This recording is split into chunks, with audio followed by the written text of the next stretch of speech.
Hi, this is Shade Foray with TaxSaleSupport.com. I'm here with Steven Swenson, and this is another one of our Property Deal of the Week videos. Yeah, and today we're going to be talking about California and the California tax deed auctions. Yeah, California is a tax deed state. By the way, I'm sick. If you can't tell, my voice at least is going out a little bit.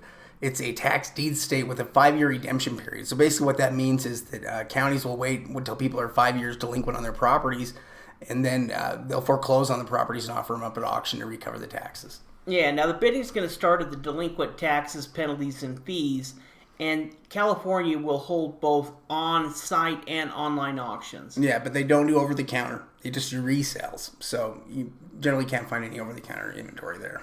Yeah, today we're going to be talking about Santa Cruz County, California.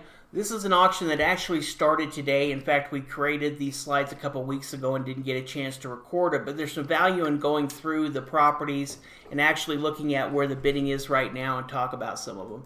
Yeah, so it's an online auction through Bid for Assets. Here is the first property that we can see. It starts with the minimum bid of $36,000. Yeah, it seems to be a nice mobile home. In fact, it's currently for sale, so there's included a bunch of inside photos. So you really can get a pretty good look of what the condition is because they're currently trying to sell it. I'm sure, trying to keep it from going to the tax sale. Well, it's already in the tax sale now. So at this point, they've pretty much, probably lost it. But, overall, has a nice home, has an assessed value of, $262,000? Yeah. In fact, in the market on it's crazy high. It with a market value of over 600, it's almost like starting out opening bid is like 5% of value. Yeah, it has an estimate of 664. We're currently asking $625,000, and they had decreased it by $25,000 already.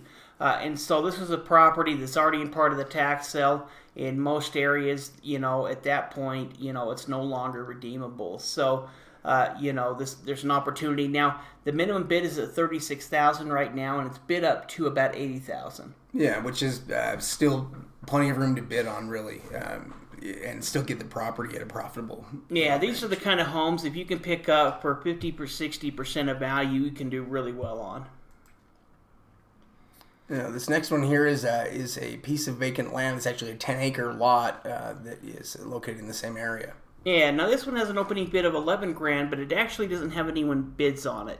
And there's a couple of things that we're going to look into. In fact, we're not 100% sure if we would buy this lot, but it's definitely one we'd look into because we can see that at this point, nobody's even bidding on it. Yeah, well, nobody's bid on it. It's a pretty large piece as far as California lots go, and the value on it, could easily shows an assessed value of $61,000, but that market could be $100,000 plus if you could use it. Yeah. Now, in looking into the maps, we can learn a little bit more about the property. We can see at the map to the left where the roads go through. We can also see that there's a road going into a home that borders the lot, and also many of these homes have built roads off of the main Ralston Ridge Road into the individual lots. And so we would do some more research. We'd be calling the city, find out more from the county about if we can build a road off of that road, if there's any type of easement that would allow us to access the property.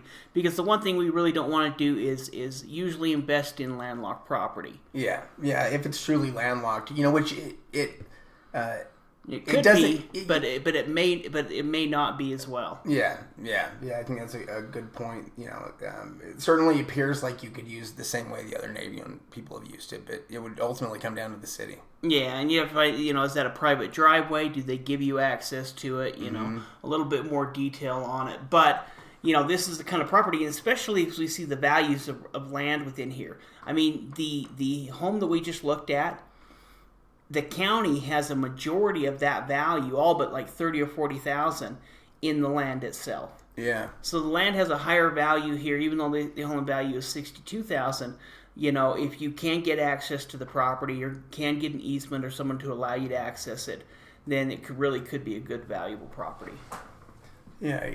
This one's kind of an interesting one. We can see that it opens up for $30,000. The county records show us value in both land and improvement. Yeah, exactly. They can show, $137,000 for the land, $41,000 for the improvement. And if we were just going off that information, even in looking up the property on Zillow using the exact same address that they're providing, Zillow shows it's a 2-bedroom, 1-bath home worth about $486,000. Now, one thing I was looking is we were looking at this property on the overhead maps. I couldn't really see any type of structure under the trees. Now that sometimes because they're it's kind of covered by the trees, but it seemed a little bit weird. And so one thing we always do is check some other versions of the maps. And so if we check the street view, or the overhead map view that doesn't have any satellite image, we can get an idea of where the lot lines are, and we can see that there's a home actually right next to the lot that we're looking at. That's probably where the improvement value is coming from. Yeah, in other words, this lot and the lot to the right used to probably be, at one point, they were owned by the same person. Exactly, and for whatever reason, the lot to the left, the one in the green, if we're looking at kind of that overhead map at the bottom, is the one that the address is attached to, the improvements are attached to, but the lot to the right actually looks where it looks to be, at least from the map view and from what we can see, where the improvement values are actually. Yeah, it appears that the structure is actually outside of the legal boundaries for this property.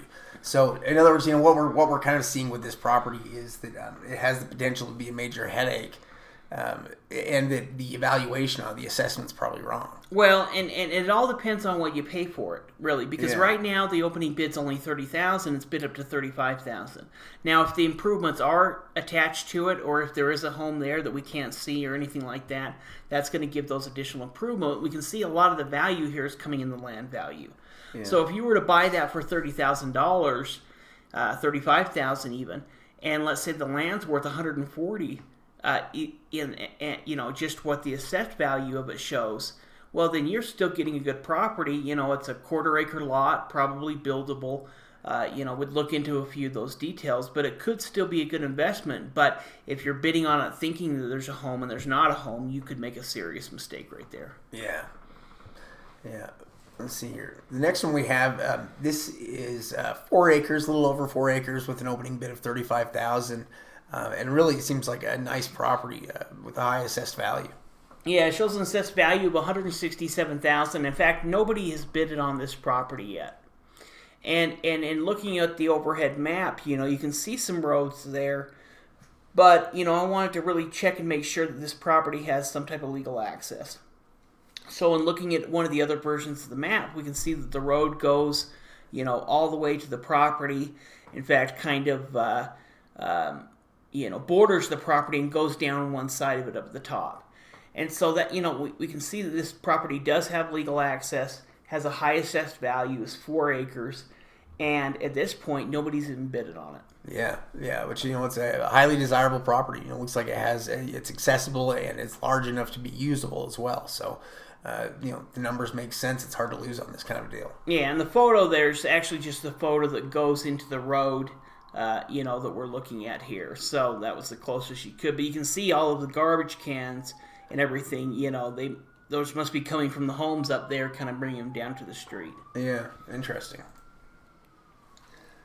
So again, these properties are the Santa Cruz County sale, which is happening now through the 8th, I think, of March. Yeah, and really kind of the point of this video is to show the importance of going through and looking at the maps, using different layers of the maps, researching county records, and then double checking that, especially we're talking about these structured properties, because either way, we're going to go out there and do an on-site evaluation on those structured properties to see if the property is there and to check the conditions, even with the one that has current photos. Yeah, you've got to get some kind of eyes on it in order to know what the condition is like, in order to cover yourself, because otherwise, there could be anything going on with the property. Yeah, now, if you like this information, you'd like to check out our free ebook, go ahead and click the link in the description. That'll take you to secretsoftaxlientinvesting.com, where you can go ahead and register for our free webinar. In fact, we're doing the next free webinar next Thursday, so would love to have you join us. Yeah, join us for the free webinar on the website. You can also join our membership program on taxsalesupport.com. It's a combination of training and also tax sale lists. So we do live weekly webinars, but we also provide lists for auctions around the country. Yeah, we think it really is one of the best values in tax sale education. It'll give you access to everything that we've got. Yeah. Hey, thanks for watching this video. Be sure to hit the like button. Yeah, appreciate it.